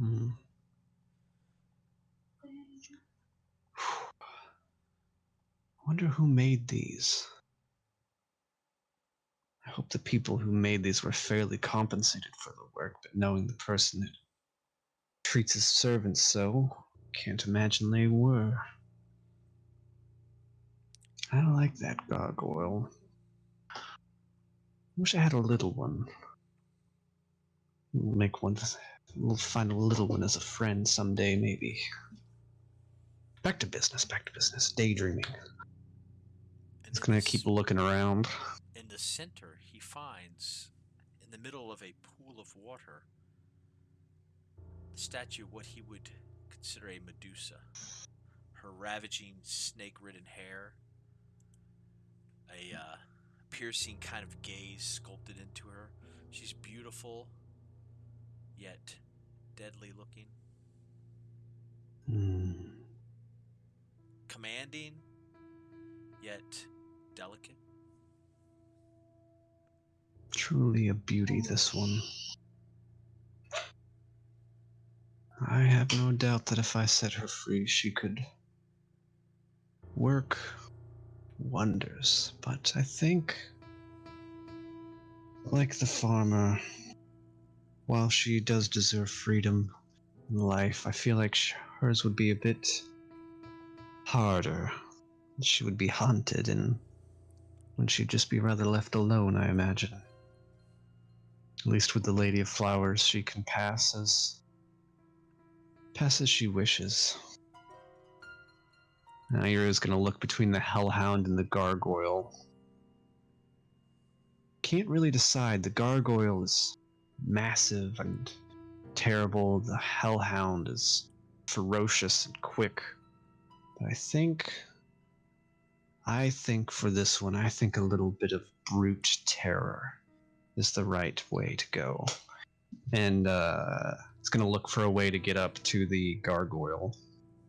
All right, you kind of span up this side, and you find yourself able to grab footing I can do this. on a bit of a marble, like this marble pedestal, and there's some grass and leaves and vines that grow alongside of it, and you're able to find a space where you can stand. And you're standing over next to this gargoyle. It's decent size. I won't say large, but medium sized creature. Good and wide. Looking at it, he's trying to figure out the best way to. Hi, Gigi. Place it so that when it wakes up, he doesn't get swiped at. So he's gonna Walk me through it. Okay. Let's see. So I'm hanging off the side of the mantle, right? Oh, you found footing. You're standing next to the gargoyle, I'll say. All right. I'm gonna lean over and mindful of my footing and making sure that when he wakes up he decides to extend out his wings, there's not a chance of me getting knocked off. And I'm gonna place it on his wing. That way I'm not too close inside his grasp. I'm gonna quickly but respectfully, like slapping a sticker on something, put it on there. And then kind of back up a little bit so that I'm not in the way. Okay, you back up. Do you go down a level, or you're standing still next to it? Yeah, I think I'd drop down a little bit. I don't want to crowd him. If I woke up, I would I'd probably be a little grouchy too. You drop down, and the gargoyle doesn't move. He just stays there exactly as he was. Nothing happens. Huh. Fucking components. That's strange. Does Eru know anything about gargoyles? Roll a what is it? A knowledge check. Well, let's see what here. Could be what is it? Yeah, it's knowledge check. I would say. Yeah, could be knowledge or history, whichever one's better. Okay. All right, let's see here. Let's see. Where are they? Knowledge or history? I don't know I don't have a knowledge skill. Then it's history check. History check. All right. I got into the whiskey, so I apologize. That's all right. Let's see here. Oh, sheesh. That's a nat 20 plus 3. When you were a slave, the matriarch had these statues that she told you were gargoyles, and they could come to life. That would guard you guys as you did activities for her bidding, and you didn't believe they were alive. You thought after a while it was just a story, and then one day one of the slaves tried to make a break for it, and the gargoyle, while motionless, was indistinguishable from a statue. Like it looked like you believed it was a statue, and then that day, the thing just pounced on that guy trying to run away, and it bit into him and clawed into him so nastily it maimed him to death. And then it went back to its perch, and it just kind of appeared to be stone again. Like it was indistinguishable between when it was alive and when it was. Well, it's alive, but it's indistinguishable when it was moving and when it was just a statue. You couldn't tell the difference. It hit it so well. And you feel like the magic you used has worked 2 times already. Odds are it's probably working right now. Huh. If that couldn't be. I'm gonna try taking an experimental step, one single step back to see if there's any reaction. No reaction. You hear footfalls coming from the door that you came out earlier. Oh. Well, I guess we'll see. He's gonna quickly hide, see what happens. All right, where are you gonna hide, and give me a stealth check. It's gonna go against my perception. Let's see. I'm in a statue room. Is there any drapery? Sure. It's what we want to make flip. it. So you found some drapery that kind of accents some flowers and some bushes. I'm gonna. Maybe the lady of the house, this is her escape. Even though it's his art gallery, the flowers and the vegetation is her way of getting out of the forced marriage she's in. Right. All right. Yeah. I'll duck in there and stealth check. Come on, baby. That's gonna be. Oh yeah. God, I love these Kraken dice. Era's dice are the best. That's gonna be whatever 18 plus 13 is. Oh, yeah, dude. You slink in there and you just kind of cover yourself up and you peer out to see who it is coming out of the house. And you see the figure of a mid-sized man, the same one you saw in the painting that you cut his eyes out. And next to him is the younger woman. She's a brunette, in her 20s, frail,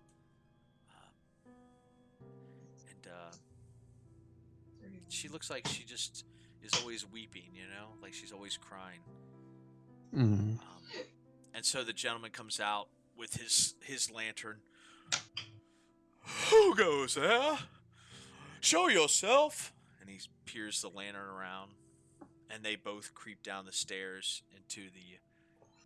I have gods! I'll call my gods! And... like a flash, the gargoyle jumps from that second ledge on top of the man and slashes into him with his concrete claw. And then he bites his throat out, and the man's like, the blood's gurgling out his throat as Eerie watches, and the gargoyle laughs to himself.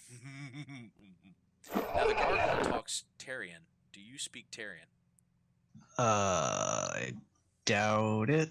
I only know Common and Elvish. So you don't know what he's saying, but you know he's laughing. And his hand is covered in blood, his mouth, the blood's dripping, his wings spread out, he takes full size, his tail slithers amongst his legs, and he slowly turns to the brunette woman. The blood drips from his mouth. What do you do? Does it look like he's about to attack her? Yes.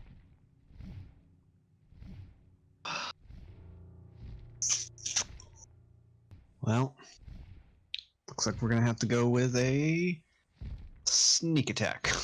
All right, let's go. Roll All for, right. first. Roll for initiative, okay? You're gonna get your sneak All attack, right. but we're rolling for initiative. All right. Let's see here. It's gonna be. Ooh, that's gonna be 9. I got 11. So the good news is you're going to get your sneak attack, and then we're going to go into combat. All right. Although, Let's- technically, the gargoyle knows you're there, but he doesn't know you're going to attack him. If he's gonna attack her, then I. Hey, motherfucker's Have- chaotic evil. Chaotic evil does what chaotic evil does. This is true. And I'm chaotic neutral, so. Welcome to D&D. I'm about that life. Alright, so. Let's see here. I guess I will throw the whistling dagger at him. So that's gonna be. So I need to make my attack roll. Let's go. Oh, damn. That's 12. 12 will not hit. Shh. His skin, even though he's alive, his skin is still made of, like concrete. You want to burn one of those luck dice? Yep, let's burn a luck die. Alright, come on, baby. It's almost like Iru had a vision of him throwing the dagger, and he knows it wasn't going to miss, so he double thinks what he's about to do, and aims a little bit more carefully. Alright, that's gonna be a dirty 20 to hit. Definitely hits. Alright, so that's gonna be 1d4. Yep, and because there's a character standing near him, even though she's not attacking, and she's got his Mhm. attention, you'll get your sneak attack bonus. So roll those extra d6s. Alright, so first I'm gonna do the easy math, which is the d4 plus 5, so that's 7. Let me get the calculator out real quick because I need help. And that's gonna be 6d6. Alright, that's 7 Give me the plus. sound of them dice. Yeah, let's see here. So that's plus 1, plus 3, plus 1, plus 5, plus 6, plus 4, for a total of 21. Ooh, that's a good hit.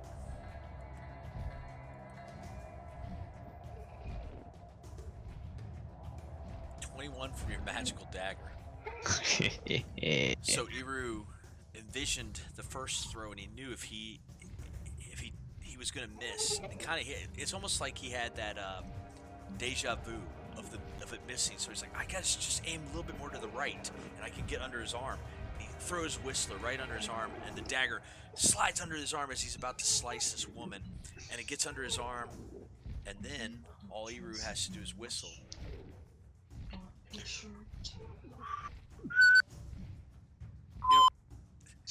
The best part about Discord is anytime you whistle, it's too loud, so it doesn't even come through anyway. So I'm gonna go back and add this fake whistle to it. Alright. We're gonna whistle in real life. I'm gonna record it and then bring it back and add it in. But either way, the blade magically comes back to its nest, which is his hand. And Iru knows he hurt that creature because the creature takes his attention away from the girl and starts lumbering towards Iru. Almost like walking on all fours and then hopping to jump at Iru with a multi-attack. Its first attack, which is its claws, will be 22 to hit. Wow. All right. Damn. Good news is I rolled and he only did 3 damage on that D6 attack. So he slashes into you, but as he slashes, you see the the blood-covered fangs come in to bite at Iru. With the bite attack, he rolled a natural 2, so that's only gonna be 6 to bite at Iru. I'm sure that didn't make sense. No. Having already been clawed, Iru steps aside the bite, and he's preparing to counterattack. What does he do? All right. Let's see. So he's right on me. So I'm He's going. on you. Yep. Yeah. Let's see here. Well, I'm going. She's still adjacent. No, he's now moved far away from her, so no adjacency. Okay. No adjacency. All right. Then I am going to have whistling dagger in my left hand, and then I'm going to pull out my flame tongue rapier. Bonus action, you pulled your flame tongue out, yes? Okay, and so I use my bonus action to pull it out, so I can't ignite it now. Nope. But I can still make an attack, correct? Yep. All right. And it's a magical weapon? Yes, it is. I love this sword. All right, let's see. That's gonna be 8 plus 9 is 17 to hit. 17 hits. All right, that's gonna be 1d8 plus 5. Yes, that's a d8. Come on, baby. Let's see. It's gonna be 4 plus 5 is 9. You plunge your sword into him as he's trying to bite at you. Were you going to try to make a offhand dagger attack also? Oh, I can't. Well, I mean, did you use Can your I do bonus that? You already I used did your use- bonus action, so no, Yeah. you can't. Yeah. So Okay. you plunge the sword into him, and the sound, that screeching sound of your sword going through concrete. Yet it feels kind of fleshy at the same time. It's surreal almost. As the brunette, the younger wife, shrieks in horror in the background. The gargoyle rears back to claw at Iru with a 13. Does that hit? 13. It does not. No, I can see your armor class 18. So then he's going to bite at you. Dude, I keep rolling natural 2s. All right, so now Iru's just juking and jiving, man. He's just moving around. It is back to you. All right. Let's see. Okay, I've got that. I'm going to. You gotta have the panache. I'm gonna, with my bonus action, ignite my sword. Boosh! Flames curls around the blade. It's like I don't want to have to do this to you, old boy. I respect you as a creature, but can't have you killing young women. And I'm gonna make another attack. Let's see here. That's gonna be my screensaver. It is 13 plus 9 would be 22 to hit. Oh, Flame Tongue reaches in. It makes contact with him. Yes. Alright, so that's gonna be d8 plus 5. Let's see, so 4 again. I'll take that. So that's 9, and then my 2d6s of flame damage. What was that? 9. 9 plus. Ooh, 2 5s. So that'll be 14 damage. You swipe at him with Flame Tongue, and the fire and concrete. The concrete. Wait, Oh, hold sorry. on. Right. Oh, I'm awful at math. 4 plus 5 plus. That's 9. Shit. I'm at 9. 4 plus 5 equals 9 plus 10 flame damage. Okay, so for 19. Okay. Let me add this up here. Alright. So you ignite Flame Tongue and you just take it across his chest, and the concrete starts to, like, you know how it goes from this grayish color to like a black melting like charcoal. You definitely know you're hurting this creature. He's not quite done yet, but like you chop the blade goes straight through him, and it goes right through his arm, and it cuts the forearm off of one of his hands, you know. And he turns back to you, and he takes his other free hand that he still has, and he just swipes down on you with anger and aggression. And this one's going to be a 19 to hit, so that's going to hit. That is it. And this claw's now this time it's going to do 1d6 damage plus 2, so it's going to do 6 points slashing damage. He just reaches out and he claws into you, kind of reach into your shoulder blade, and the claws go deep into your flesh, and you feel it. And then he tries to bring you in to bite you. Oh, and this one's gonna be 21. So he pulls you in, and he puts his fangs into your other shoulder blade, and the blood's starting to appear all across you. And you're going to take that's also 1d6 plus 2. So that's 6 more points of piercing damage. So he's got his claw on you, and he's biting into you right now. So he's on both your shoulder blades. Your head's just looking at this concrete wingspan and this creature around you. It is now your turn. Okay. Your hands are at the sides, and this creature's reaching into one shoulder and biting into the other. He's like nestling into you, and you're standing there with Flame Tongue in one hand and your dagger in the other. Oh. Bite me, will you, you bastard? I'm gonna go for a stab to try and impale him with the sword. Uppercut kind of right in the middle, yes. Alright. Here. Shit. I got a natural 1. Oh. Oh, damn it. You have one more luck dice, don't you? I do. Iru's like, if I go with this uppercut, I'm not going to make it. I'm not going to be able to get the sword underneath him. What do I do? Let's see. See, that's going to be... Oh, it's going to be 19 plus 9. That definitely hits. After All thinking right. about it, Iru's decided to go a different direction with his Flame Tongue. He had that vision again, the lucky vision. Alrighty, instead of trying to impale him, I'm going to try and flick my wrist to make a slash at the inside of his leg. So that's trying, because he's reacting like a creature, and he's kind of fleshy, so I imagine there's got to be some kind of what it equates to a tendon in there.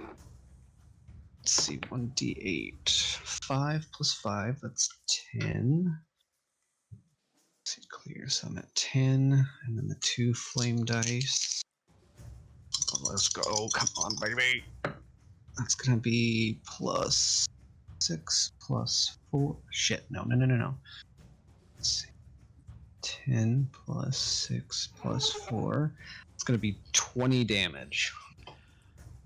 I'm going to ask you how this looks, but I think you cut with your Flame Tongue, and it causes him to jerk back just enough where you see Whistler in your hand, and he's about to die, and you know that this next hit will kill him. So how does this look with Whistler? I slice the leg to get myself free. And I'm gonna kind of fall, like, now that I'm free, I'm gonna kind of fall back, like, in a controlled way, kind of a leap. And I'm gonna throw, not like over end, like spinning throw. It's called thorn style, where you just throw it like straight. There's a particular, I'll explain it another time, but you just throw it in such a way that it just goes forward straight, and I'm gonna throw it dead between his eyes. And as I'm falling, and goes, "Go, my songbird." It's as if it's seamless, like Iru and the blade are one. The blade launches from his hand and spins gently but elegantly through the air. And Iru almost thinks he sees a bird. He thinks he sees wings and a beak and a bird soaring beautifully, free. And at that moment, Iru understands this blade is a real living thing. This is a creature. And it hits right between the eyes of this gargoyle, causing it to crumble to the ground and turn into rubble. It immediately just turns to rocks and pebbles and just cascades down in a waterfall. And without even a whistle, Iru looks at his hand, and there's Whistler just sitting there in the palm of his hand, outstretched fingers. He's not even holding it. There it is, as if chirping at him for approval. Well done, my friend. He's gonna gently stroke the pommel of the bird head, like along the down, specifically downward, as if the feathers were real, considering you don't want to ruffle feathers on a bird. Well done indeed. I know that together we are gonna have much, much fun.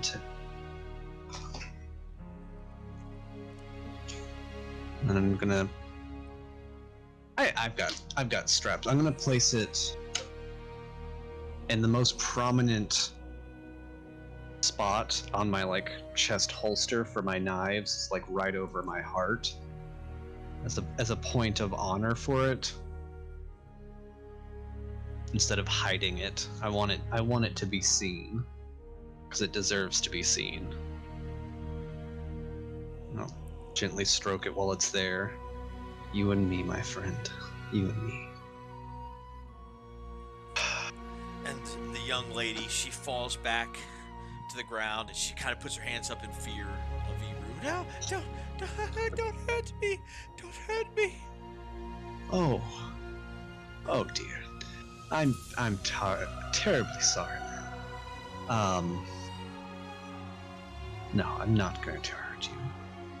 Unless you plan on sicking something on me. I don't want to. That would be rather rude, I think. Given the fact that essentially I'm no surface dweller myself, but essentially you now seems like you have the run of this entire manor. You seem he's gonna look at her appraisingly, like kind of giving her a real good look. 'Cause, like, I know you said she looks like she cries all the time. I'd like to get another like insight check into the nature of this woman, apart from being scared. Let's roll it. Okay, let's see here. Combat. Let's see, insight. Insight an actual skill? Oh, why did I pick insight? Oh well. Take some, you lose some. Let's see, that's gonna be a straight 8. Good enough. It's very easy. You can see upon her some bruising, as if maybe she's been Mistreated. exactly by this gentleman that you put down, or the gargoyle put down. He's no gentleman. And as you speak, you kind of see in her eyes, they grow bigger, like she's understanding now she might be free. Like you're talking about her owning all this property now that she's a widow, right? I mean, There's she's Yeah, go ahead. she is. It's like, I know being a widow isn't all that cracked up, but I mean, you have a lovely home. You have, I'd hope, good kids. The man himself is quite obviously a bastard from how he treated his servants. Looks sad. It gives her kind of a compassionate, knowing look, like not trying to hide it. It seems he's mistreated you as well. There is a look between them that only people who have been sold into slavery can share, where their value is their flesh, and they share that between Eru and her, and they kind of know it. So Eru has an opportunity to mold what she does with these servants right now. He can change what she does going forward. He's gonna put up his sword. He's not gonna like try and he'll get a little bit closer to her, not like on like too close, a comfortable distance, and kind of squat down, considering she's on the ground. I meant in that kind of dramatic half laying down, one arm up. That's how I imagine it, without the arm up, obviously. But it's gonna look at her, and it's like, now you have a wonderful opportunity. Now that you're free, no longer will you have him molding your children to be like him. And of course, they'll be sad and But now's a critical time for them and for you. I saw how he treated the servants. The quarters they're living in is atrocious. You have all those extra rooms that could easily be converted into quarters for them so that way they can live comfortably, because the people who serve you, if they're happy and they know they're taken care of, you never have to worry about them turning on you.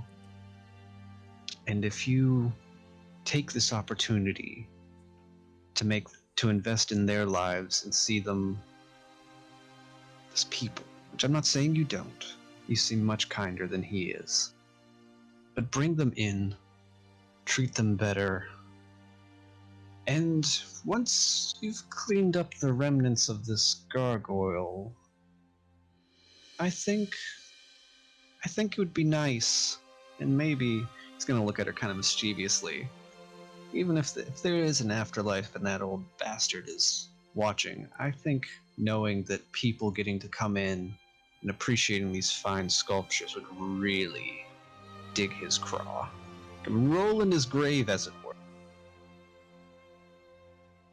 I obviously can't make you do any of these things, but you know, and I know,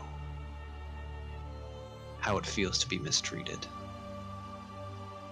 And now you have the means to improve. Maybe it's only 7 lives, maybe 9, including your kids and your own. But maybe also see if you can help out in improving the lives of the less fortunate, like us. I would like to think that I can leave here and know that some good came out of this bloodshed.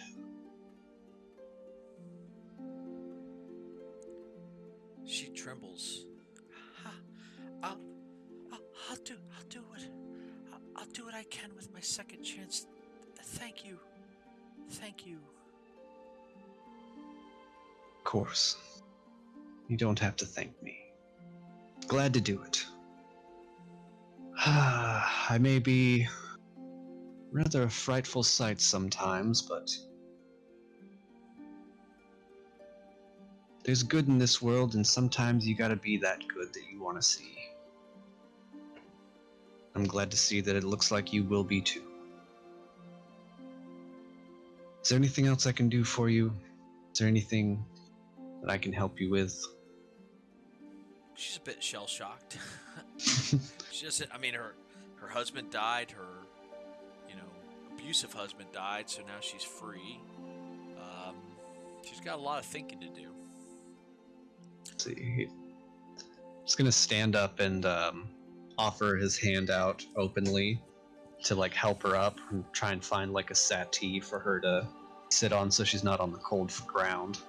It takes a moment, and then she reaches up to take his hand, and she slowly gets up, and before Eru knows it, she nestles her head into his shoulder and she cries. She cries on his shoulder.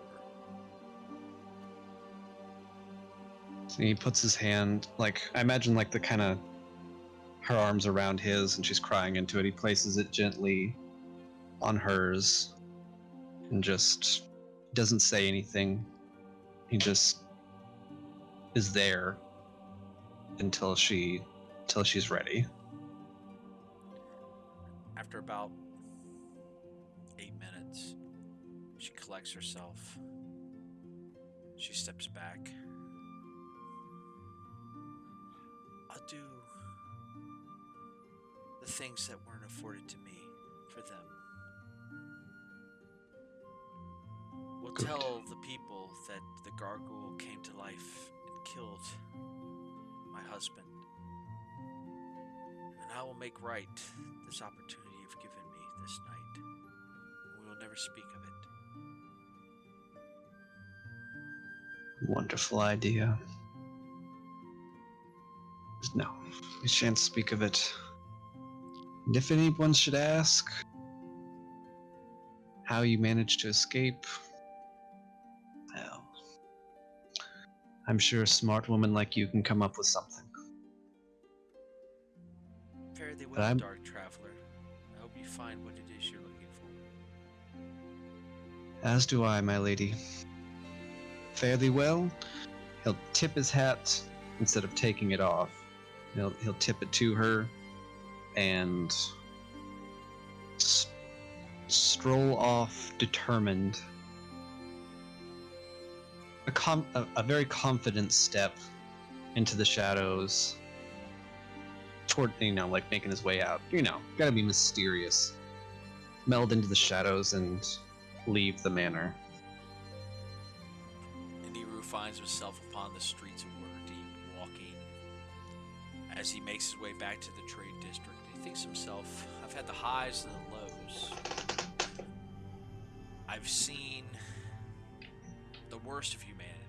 People I cared about and I trusted turn on me because they have been bred into believing that they should be servants. And then I saw the freedom of giving inanimate objects choice, giving them life.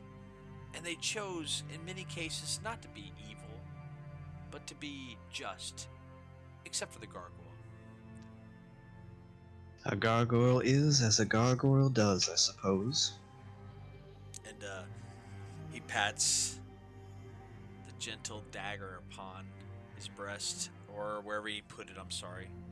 Yeah, it's right over his chest. He pats Whistler upon his chest, and he thinks he feels a heartbeat. He feels that maybe it is alive.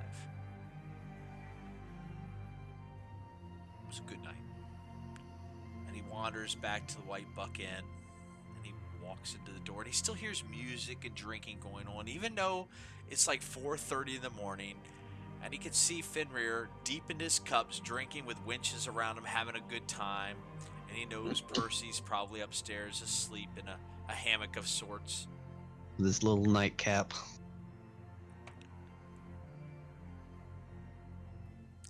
And I guess the final decision is, does Eru go join Fenrir for a drink or go up to sleep? For in the morning, they set sail upon the Sea of Swords and the trackless sea, an adventure unknown. Iru's gonna wave to Fenrir, like kind of a good night, thumbs up, like all's well, and ignore any invitations to drink. So many drunken invitations, you know it. So It's like, many- dude, come on, these chicks will put out, come on. You know, drunken Fenrir. Oh yes, a good man, but a drunk one. And yeah, Iru's gonna go up to his room, secure the door with a dagger between the frame, so that way if anyone tries to get in there, it'll fall and he'll hear it. And then clean up the wounds as best as he can with what he's got, and then he's gonna lay down on his little bedroll, and for once, instead of meditating, he's just gonna actually try what the humans call sleeping. He's gonna hold the Whistler in his hand against his chest, with a little smile on his face, and for the first time in a long time, he thinks he's gonna feel as content as the farmer did in the painting. And while he's drifting off, he's gonna think of the little frog hiding behind the grass, being barely silhouetted by the moon.